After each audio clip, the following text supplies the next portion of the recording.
Hey guys, Will here with W.T.F car reviews, and today we're reviewing the all-new 2026 Chevy Silverado 1500 LT. And a big thanks to Samo and the rest of the management and staff here at Furman Chevy in Brandon, Florida for helping make this review possible. I'll leave a link to their inventory below, and if you're looking for a new car, SUV, or truck in the Tampa Bay area, I would definitely recommend checking these guys out and ask for Samo. And for those of you guys who don't know, the Silverado has been Chevy's line of full-size pickup trucks since 1999. The fourth generation Silverado that you see here has been with us since 2019. The 1500 is getting facelifted for the 2022 model year, and for 2026, the Realtree Special Edition model becomes a dealer added appearance package. The Hunting brand tie-in getting more configurations with the new white sands and polar white tri-coat paint colors.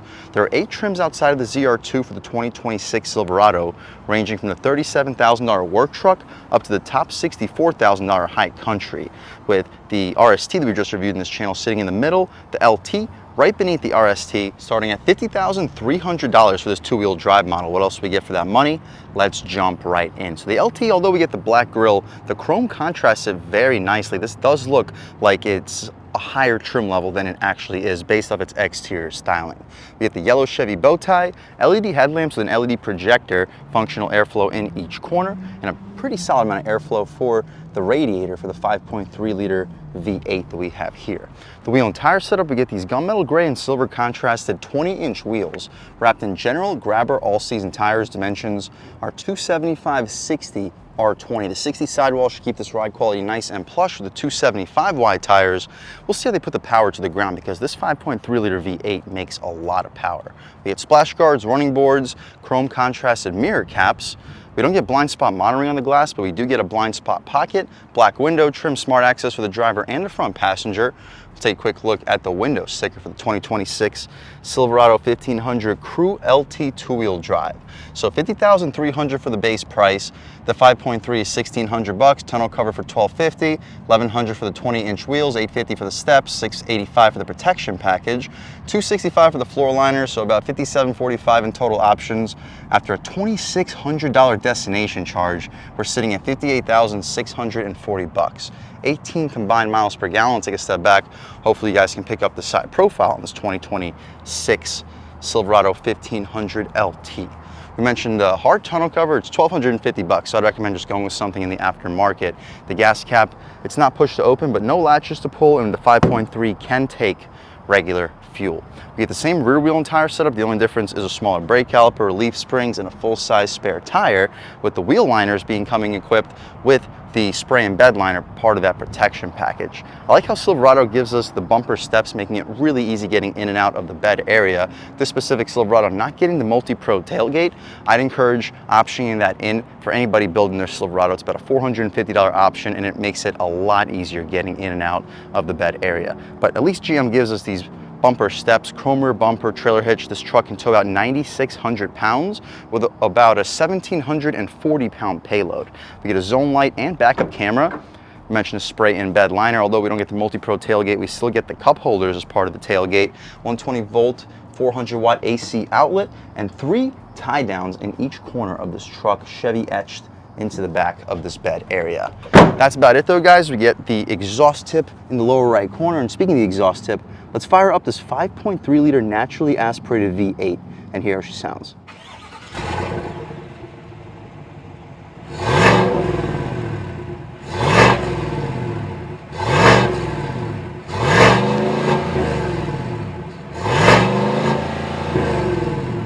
All right, guys, that was the sound of the 5.3 liter naturally aspirated V8 sold by Chevy for the 2026 Silverado LT.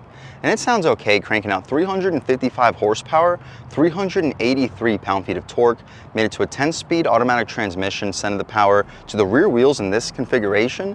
You can expect a low 6-second 0 to 60 time. Car and Driver tested it at 6.1, making it just as quick as the 5.7 liter Hemi-equipped Ram 1500.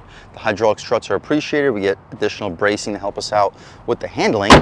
We'll take a step back, walk around this 2026 Silverado 1500 LT, and let's take a step inside and see what we get with a surprisingly nice truck for the money. Up top we get basically the exact same door panel as all the trims above this specific truck. I'll turn the accessory power off so it's not just beeping at me. With gushy soft leather for the armrest, soft touch for the center area, auto one touch for all four for the way down, auto one touch for the driver for the way back up. We had four-way adjustable mirrors. We don't get the Bose premium audio system, but it's a very solid system for a non-upgraded one. You'll stack 2 footlongs, 2 24, possibly 32-ounce bottles. The running boards helping us get inside, aluminum step-in plate, and a large floor liner here too. We don't get the bucket seats up front. Well, they are technically bucket seats. They're individually adjusted, but we get the center bench seat to allow for 6 passenger seating in this specific LT. We get lumbar control for these cloth seats. You can recline, drop, lift, and slide. And yes, considering the price point, it would be nice to get leather seats, but also considering that the RST, the trim level above this LT, doesn't get the leather seats as standard. Not surprised it's not standard over here. The grab handle is appreciated. Shutting the door, foot on the brake, engine start, stop, and everything fires right to life. So outside of the cloth seats, this is basically an identical interior to the RST we just reviewed in this channel. Leather steering wheel, rubberized horn area, the horn loud and aggressive. We'll do a window check. We didn't get dual panes in the RST. We still don't get dual panes here in the LT, to be expected. Still the leather trim dashboard though, the 12.3-inch digital gauge display and 13.4-inch touchscreen. We get the traditional gear selector here since we have the center bench seat. The console space is surprisingly solid. You got 2 cup holders up top, a little bit of additional storage, and to lift the seat up, it's not quite as soft as the buckets on the sides, but to be expected, it's still nice to be able to get the 6 passenger seating. But speaking of this gear selector, the backup camera, that is it. You get guidance lines and trajectory, no over-the-top 360 like we had on the RST, but it's still a high resolution, and since it's a vertical display, it takes up almost the entire screen. Cruise control, forward collision alert, heated steering wheel, voice commands, you can hang up and answer your phone calls. With our infotainment adjustments, you got your brake pad life, air filter, blank page, speed, drive summary, trip 1, trip 2, timer, tire pressure, driver assistance, and right back to where we started. We also get our music, navigation, phone connectivity, and our settings with our display adjustments, speed warning, and our reset. My personal favorite to leave it at all times would be the tire pressure, so we'll leave it there. The speedometer goes to 140, tach goes to around 5,700 RPM. We get a tilt and telescoping steering column, bed light, interior lighting, auto headlamps, and our drive mode selector. Our drive modes include normal, sport, and snow and ice. We don't get the active exhaust here, unfortunately, like we did in the 6.2, but we'll start the review off in normal, trout, sport, and just see what the differences are with tow haul mode, electronic parking brake. Hopefully you get a good look at the pedals with the hood latch release. All gloss black trim surrounding these displays, the 13.4-inch touchscreen, very good response. It's a Google-based infotainment screen. The home screen, let's check it out. We get audio, maps, phone, cameras, Google Assistant, wireless Apple CarPlay, and Android Auto.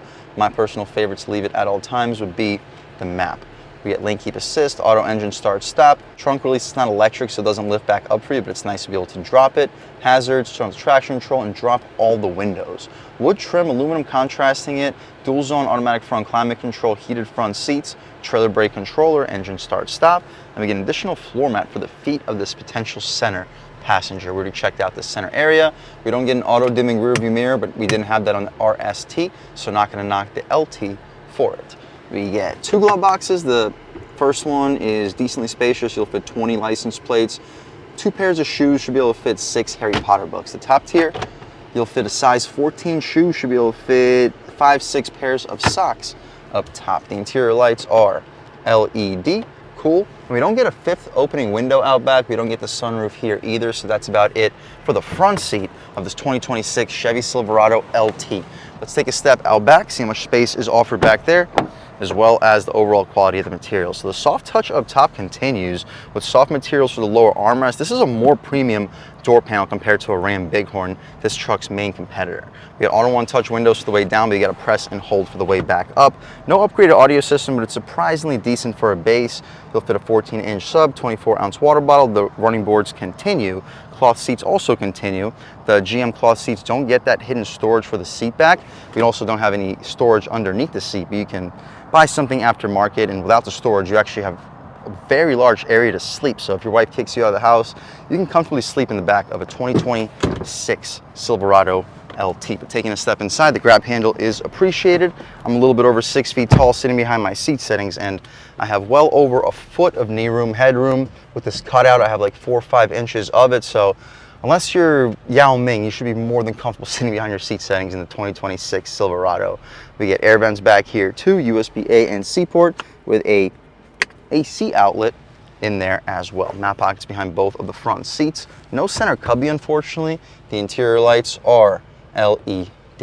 That's about it though, guys, for the inside and outside of the all-new 2026 Chevy Silverado 1500 LT. Really nice truck for the money. This is a more loaded entry-level truck compared to a Ram 1500 Bighorn, and it's better equipped than an entry-level XLT from Ford. I'm very impressed with the options and features we get for the money while keeping the naturally aspirated 5.3 liter V8.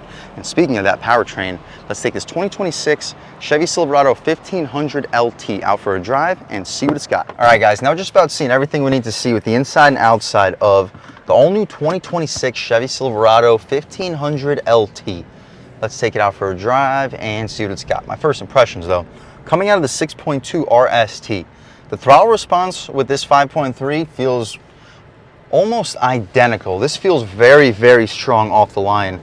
Yeah, and mid-range feels good. It does rev a little bit higher than the 6.2, like maybe like 500-600 RPMs higher, given the same amount of throttle application, which helps it feel closer to the same strength. But Car and Driver tested the 6.2 Silverado at 5.4 seconds 0 to 60, which is very, very quick for a truck. But this 5.3 was tested at 6.1 seconds, so 0.7 of a second isn't a serious difference considering the difference in power. We have 355 horsepower compared to 420, 383 pound-feet of torque compared to 460. But enough talking. Let's try one out off the line. Off the line, on the gas. Ooh, roasting them. I mean, we did the exact same acceleration run in the 6.2, and we went about 5 miles an hour faster given the exact same amount of time. So this is almost just as quick. It roasts those tires off the line. Hopefully you picked it up on camera. I'll try one out again. Hopefully I can get a better launch than that. But over the speed bumps, these 60 sidewall tires keep the ride quality surprisingly good. It doesn't ride as well as the High Country with the adaptive suspension, but it's surprisingly close with these 60 sidewall tires. Let's try it out in sport mode too, see what changes up. There we go, sport. Steering gets a tiny bit heavier. Let's throw it in faster than we should. Limited body roll. Silverado, oh, a little chirp out there. Sport definitely tightens up throttle response here too. Tightens up the steering, brakes feel better than in the RST. This is a lighter pickup without the four-wheel drive. All right, guys, let's try one out off the line in sport mode. I'm not just gonna floor. Let's try to get a good launch on the gas, and let's go. There we go. That was a good launch. No wheel spin. I could see 0 to 60 happening in around 6 seconds. This is a quick truck. This feels just as quick as my Ram 1500 with the 5.7. The leaf springs do give you a little bit more bounce in the back, but as you guys see, it rides over it perfectly fine. You take a step out onto this rougher road. You hear my water bottle flying around everywhere. Lean into about halfway. I mean, no, it's not as fast as the 6.2. I'm not gonna sit here and try to tell you that, but it is surprisingly close. We can take a step out here, open her up a little bit more once we're situated on the gas. Good torque. And you look down and you are moving. Very, very solid performance. Now at highway speeds, listen, I don't hear any wind noise, road noise. It's even quieter than the RST we just reviewed in this channel. It tracks in a straight line, and the steering, it's not as sharp and nimble as it was at lower speeds, but it's a very, very sharp and nimble steering rack. I'm not gonna be able to reach my water bottle, unfortunately. So just bear with me with the rattles. Turning radius, it's a full-size pickup truck, but for a full-size pickup, it's surprisingly good. And taking a step out, very good low, mid-range, and pulls surprisingly well up top. Overall, guys, if you are looking for a V8, naturally aspirated V8, comfortable, well-equipped pickup truck, but you're not looking to spend more than $50,000 to $55,000, this is an unbelievable way to go. Sure, this one specifically spec'd out to around 58,000. And I wouldn't recommend spec'ing it out to 58,000. Try to keep it under 55, because under $55,000, this is one of, if not the best overall pickup trucks out on the road today, and I 100% recommend checking one out. And a big thanks to Samo and the rest of the management and staff here at Furman Chevy in Brandon, Florida for helping make this review possible. I'll leave a link to your inventory below, and if you're looking for a new car, SUV, or truck in the Tampa Bay area, I would definitely recommend checking these guys out and ask for Samo. And a huge thanks to all you guys for watching. I had a great time making this video. If you're new to the channel, please subscribe. If you've already subscribed, thank you so much. You guys know the channel is just not possible without you, and I really appreciate the constant support. But again, if you haven't subscribed yet, please subscribe. Leave a like too. It really helps me out with the YouTube algorithm. That's how these videos get promoted to new people. Leave a comment. Let me know what you like. Let me know what you don't like. Leave a comment. Let me know if there's any specific cars, SUVs, or trucks you want to see reviewed on this channel, and I'll definitely try getting those videos for you ASAP. But other than that, again, thank you guys so much for watching, and I hope all of you have a great day.